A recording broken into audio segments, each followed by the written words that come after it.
boy, did you have me at hello with that post a couple days ago. Walk me through your reporting on the Patriots and Mac Jones and the availability of Mac Jones. What do you got for me there? You know, it's funny. For a lot of people, it's the splash of cold water that wakes them up to the existence of a problem. For a lot of us, it's just the next logical step in what has been dysfunction that has reigned for a year now for the Patriots and Mac Jones. Mac Jones, first-round pick in 2021, has a rookie year with Josh McDaniels as his offensive coordinator, makes it to the Pro Bowl, makes it to the playoffs, never mind the fact they lost by 30 to the Bills. They still made it to the playoffs, something that they've only done once post-Tom Brady. Then this year, McDaniels out, and in comes the Frankenstein monster of a couple of failed former head coaches who weren't offensive coaches who take over the offense with Matt Patricia, offensive line coach ostensibly, offensive coordinator de facto. Joe Judge, a name who doesn't get mentioned enough in this concoction of toxic offensive stew, is the quarterback's coach when he had never been a quarterback's coach, when he had been a special teams coordinator. And my understanding is people were surprised when Joe Judge came back in that job. Like, okay, he's coming back, he's going to work with special teams. Nope, he's going to be the quarterback's coach. So Mac Jones is the one who saw what it was like with McDaniels, saw what it was like with Patricia and Judge, and he wasn't happy about it. And so different than Tom Brady, who internalized a lot of his complaints as it related to Bill Belichick. Mac Jones pushed back. Mac Jones didn't like what happened. Mac Jones was talking privately. It was getting back to Belichick. One thing Chris Sims said earlier this week, Mac Jones was calling Alabama for help on how to better run an offense that Patricia and Judge were running into the ground.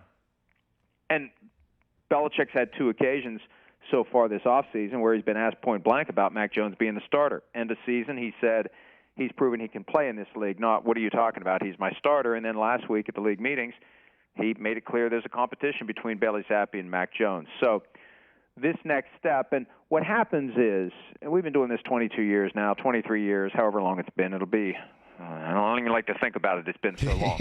But when you know people throughout the league, when you talk to people throughout the league, sometimes just writing about or talking about a topic will attract more information on a story that you further develop, and that's what happened. We wrote about earlier this week the dysfunction arising from Mac Jones going outside the building, calling Alabama, getting some help with the offense, and that's when I tripped. I wasn't looking for it. I tripped over this notion that Bill Belichick was talking to other teams about the possibility of moving Mac Jones earlier this offseason. Doesn't mean they're going to do it. Doesn't mean he was even looking to do it. I don't know. Maybe he's trying to send a message to Mac Jones, like, hey, if you think you're so great, we'll see if one of these other teams wants you. Oh, they don't. So just shut up and get back to work. Regardless, there's clear tension. There's dysfunction. It's almost Shakespearean when you throw in the fact that Robert Kraft put Bill Belichick on the hot seat last week, and we go forward with the Patriots, basically the fourth best team in their own division. Well, lots right there. Let me pull on a few of those strings. So when you spoke to who are the folks filling you in on this subject matter, any idea what Belichick's plan was once Jones was offloaded? If he did in fact get the deal that he would be looking for, was he looking for something specifically? What details surround either the offer and then the plan after, if it was successful? Don't know specifically what it would have been. They've got Bailey Zappi, who's already been flagged by Belichick as a guy who will have a chance to play this year. That's what he said last week. Both will have a chance to play. And you could interpret that as, is he going to go two quarterbacks like we thought he was starting to do in that Bears game? Remember that? They went back and forth. It was Mac, it was Bailey, whatever, and they were going to work.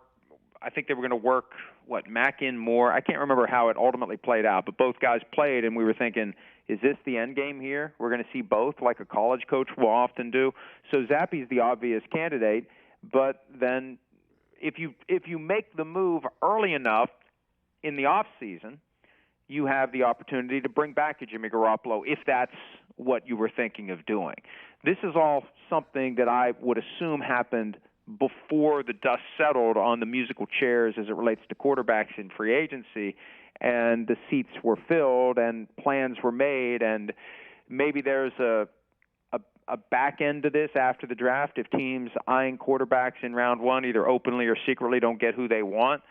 But, yeah, I think that that the sooner you do it, the sooner you can explore your other options to replace Mac Jones, whether it's Bailey Zappi or whether it's somebody who's currently not on the team. Catch the Rich Eisen Show every single day on the Roku channel, 12 to 3 Eastern, for free.